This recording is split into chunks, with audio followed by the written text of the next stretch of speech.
जय हिंद साथियों। स्वागत है आप सभी का आज के इस डेली करंट अफेयर्स के सेशन में।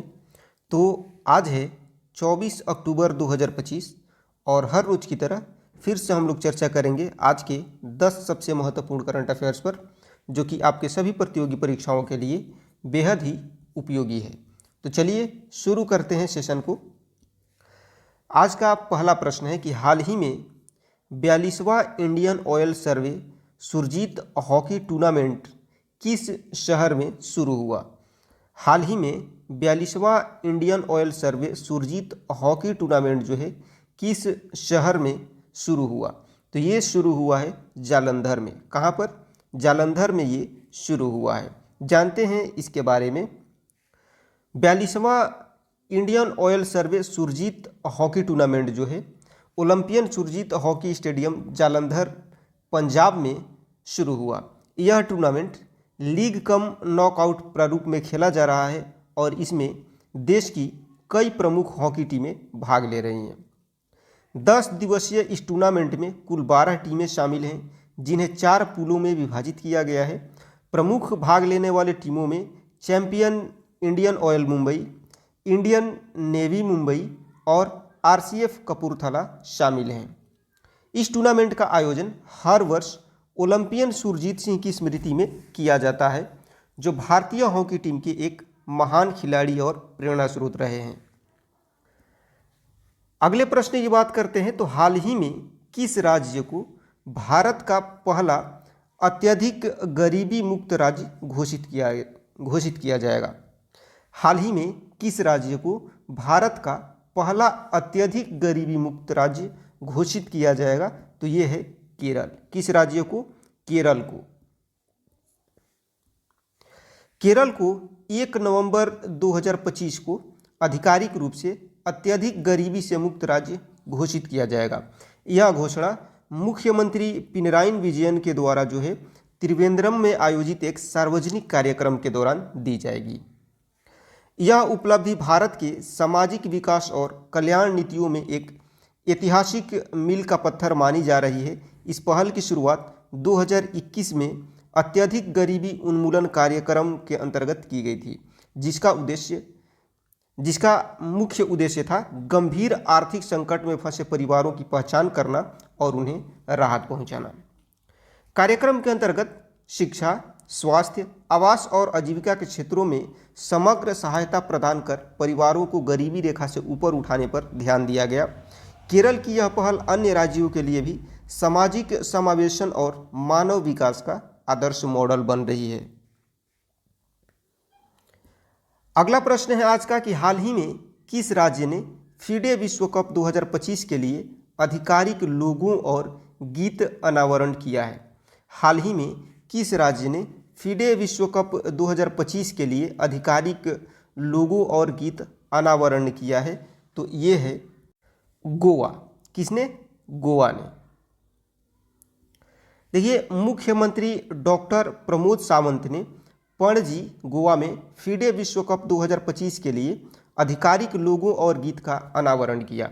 यह आयोजन 23 वर्षों के अंतराल के बाद भारत में वैश्विक शतरंज टूर्नामेंट की वापसी को दर्शाता है। गीत का शीर्षक डिस्कवर योर मूव। यह गीत प्रसिद्ध संगीतकार दर्रे मेहता के द्वारा गाया गया है। लोगों की थीम क्या है? 3 रंगों हरा, लाल और पीला के माध्यम से गोवा की संस्कृति, विविधता और जीवंतता को प्रदर्शित करता है। स्थान की बात करें तो यह विश्व कप उत्तरी गोवा में आयोजित किया जाएगा, जिसमें दुनिया भर के शीर्ष शतरंज खिलाड़ी भाग लेंगे। यह आयोजन भारत की चेस पावर नेशन बनने की दिशा में एक और महत्वपूर्ण कदम है। नेक्स्ट प्रश्न है आज का कि हाल ही में भारत को किस सम्मेलन ब्यूरो का उपाध्यक्ष पुनः चुना गया है। हाल ही में भारत को किस सम्मेलन का ब्यूरो उपाध्यक्ष पुनः चुना गया है। तो ये है COP10। किसका? COP10 का। पेरिस स्थित यूनेस्को मुख्यालय में आयोजित डोपिंग के विरुद्ध अंतर्राष्ट्रीय सम्मेलन COP10 के दौरान भारत को एशिया प्रांत समूह का उपाध्यक्ष पुनः चुना गया है। भारत की यह दोबारा नियुक्ति इस बात का प्रमाण है कि भारत विश्व खेलों में स्वच्छता और एंटी डोपिंग प्रयासों के प्रति प्रतिबद्ध है। इस सम्मेलन का उद्देश्य क्या है? तो खेलों में निष्पक्षता, ईमानदारी और पारदर्शिता को बढ़ावा देना। COP10 के अध्यक्ष की बात करें तो ये अजरबैजान के हैं, जबकि ब्राज़ील जो है, ब्राज़ील, जाम्बिया और सऊदी अरब अपने अपने क्षेत्रों के प्रतिनिधि उपाध्यक्ष के रूप में चुने गए हैं। तो COP10 की अध्यक्षता कौन करेगा? तो अजरबैजान करेगा, जबकि ब्राज़ील, जाम्बिया और सऊदी अरब जो है अपने अपने क्षेत्रों के प्रतिनिधि उपाध्यक्ष के रूप में चुने गए हैं। यह निर्णय जो है यूनेस्को के तत्वाधान में लिया गया, जो वैश्विक एंटी डोपिंग नीतियों के निर्माण का प्रमुख मंच है। नेक्स्ट प्रश्न है आज का कि भारतीय मूल के किस इतिहासकार को उनकी कृति द बर्निंग अर्थ के लिए 2025 ब्रिटिश अकादमी पुरस्कार से सम्मानित किया गया? भारतीय मूल के किस इतिहासकार को उनकी कृति द बर्निंग अर्थ के लिए 2025 ब्रिटिश अकादमी पुरस्कार से जो है सम्मानित किया गया? तो ये है सुनील अमृत। किन्हें? सुनील अमृत को। भारतीय मूल के इतिहासकार सुनील अमृत जो हैं, इनको उनकी प्रसिद्ध कृति the burning earth an environmental history of the last 500 years के लिए 2025 ब्रिटिश अकादमी पुस्तक पुरस्कार जो है इससे सम्मानित किया गया है। यह पुरस्कार जो है 25,000 पाउंड की राशि के साथ प्रदान किया जाता है और दुनिया भर के उन लेखकों को सम्मानित करता है गैर काल्पनिक लेखन में उत्कृष्ट योगदान दिया हो जिन्होंने, उनको ये सम्मानित करता है। सुनील अमृत वर्तमान में येल विश्वविद्यालय में इतिहास के प्रोफेसर हैं। उनका शोध वैश्विक पर्यावरण, जलवायु परिवर्तन और उपनिवेशकालीन इतिहास पर केंद्रित है। द बर्निंग अर्थ में उन्होंने पिछले 5 शताब्दियों में मानव सभ्यता और पर्यावरण के बीच जटिल संबंधों को गहराई से समझाया है। यह पुस्तक पर्यावरणीय इतिहास लेखन में महत्वपूर्ण योगदान मानी जा रही है। अगले प्रश्न की बात करते हैं तो भारतीय मूल के किस इतिहासकार को उनकी कृति द बर्निंग अर्थ के लिए 2025 ब्रिटिश अकादमी पुरस्कार से सम्मानित किया गया है? तो ये है सुनील अमृत। किन्हें सम्मानित किया गया है? सुनील अमृत को इससे सम्मानित किया गया है। भारतीय मूल के इतिहासकार सुनील अमृत को उनकी प्रसिद्ध कृति the burning earth an environmental history of the 500 years के लिए 2025 ब्रिटिश अकादमी पुरस्कार से सम्मानित किया गया है। यह पुरस्कार 25,000 पाउंड की राशि के साथ प्रदान किया जाता है।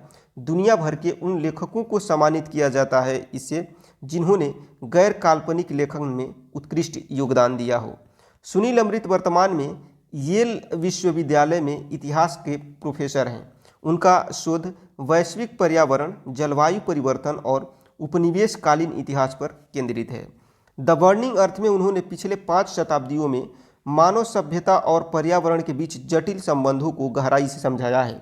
यह पुस्तक पर्यावरणीय इतिहास लेखन में एक महत्वपूर्ण योगदान मानी जा रही है। नेक्स्ट प्रश्न है कि हाल ही में किस धाम के कपाट जो है अन्नकूट महोत्सव के अवसर पर शीतकाल के लिए बंद कर दिए गए हैं? हाल ही में किस धाम के कपाट अन्नकूट महोत्सव के अवसर पर जो है शीतकाल के लिए बंद कर दिए गए हैं? तो ये है गंगोत्री धाम। किस धाम के? गंगोत्री धाम के। उत्तराखंड के उत्तरकाशी जिले में स्थित गंगोत्री धाम जो है इसके कपाट अन्नकूट पर्व के अवसर पर शीतकाल के लिए बंद कर दिए गए। यह धार्मिक अनुष्ठान देवी गंगा के शीतकालीन प्रवास की शुरुआत को दर्शाता है। कपाट बंद होने से पहले धाम को फूलों से भव्य रूप से सजाया गया और हजारों श्रद्धालुओं ने पारंपरिक समापन समारोह में भाग लिया। देवी गंगा की मूर्ति को कपाट बंद होने के बाद उनके शीतकालीन निवास मुखवा गांव के लिए रवाना किया गया। यह पर्व अन्नकूट महोत्सव के दिन मनाया जाता है जो दीपावली के अगले दिन आयोजित होती है और भगवान को नवनिर्मित फसलों का भोग अर्पित करने की परंपरा से ये जुड़ा हुआ है। नेक्स्ट प्रश्न है कि हाल ही में भारतीय राष्ट्रीय राजमार्ग प्राधिकरण यानी कि NHAI ने कितने किलोमीटर राजमार्गों की निगरानी हेतु 3D लेजर सर्वेक्षण वाहन तैनात किए हैं?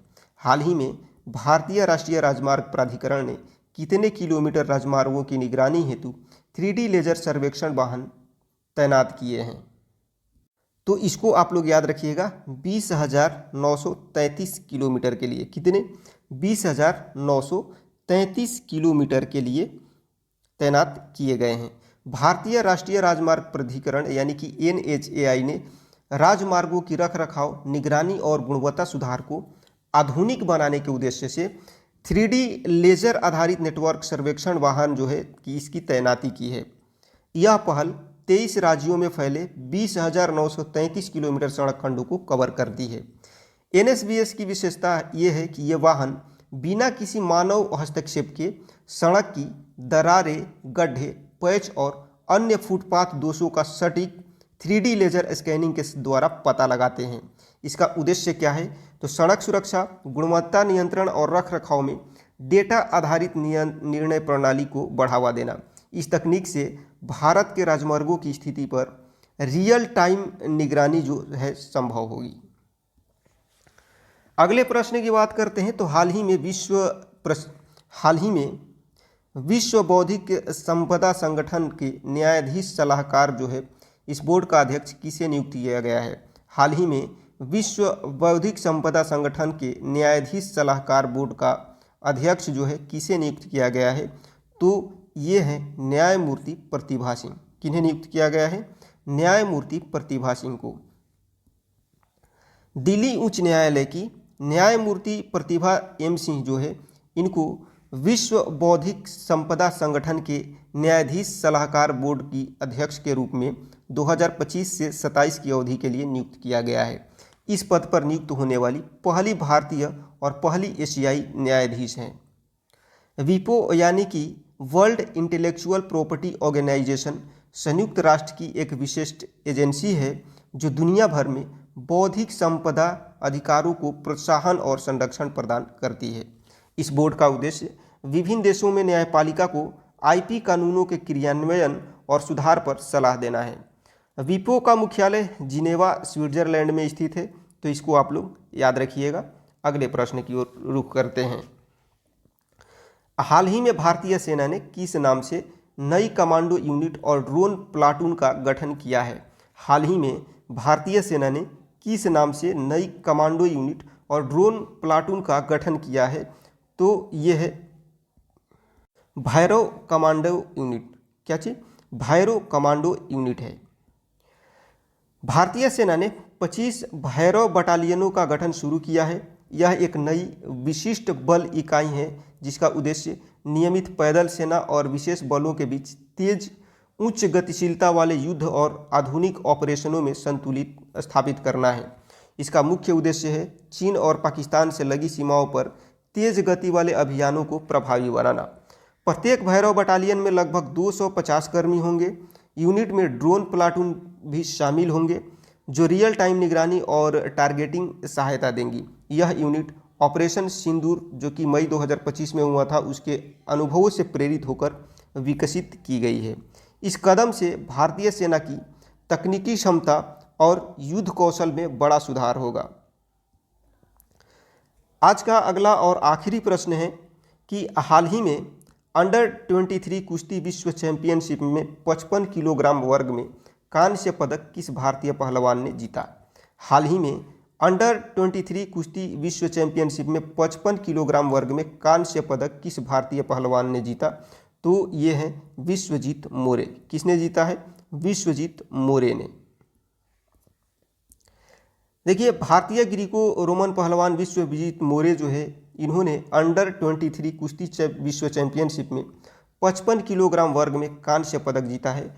मोरे ने यह पदक कजाकिस्तान के थेरसिल ममायरबेकोव को 5-4 से हरा करके हासिल किया। यह उपलब्धि भारतीय ग्रीको रोमन कुश्ती के लिए अंतर्राष्ट्रीय स्तर पर बढ़ती सफलता का संकेत है। ग्रीको रोमन शैल कुश्ती में भारत की यह हाल वर्षों की महत्वपूर्ण उपलब्धियों में से एक है जो देश के युवा पहलवानों के प्रदर्शन को और प्रेरणा देती है। तो ये थे आज के मुख्य करंट अफेयर्स।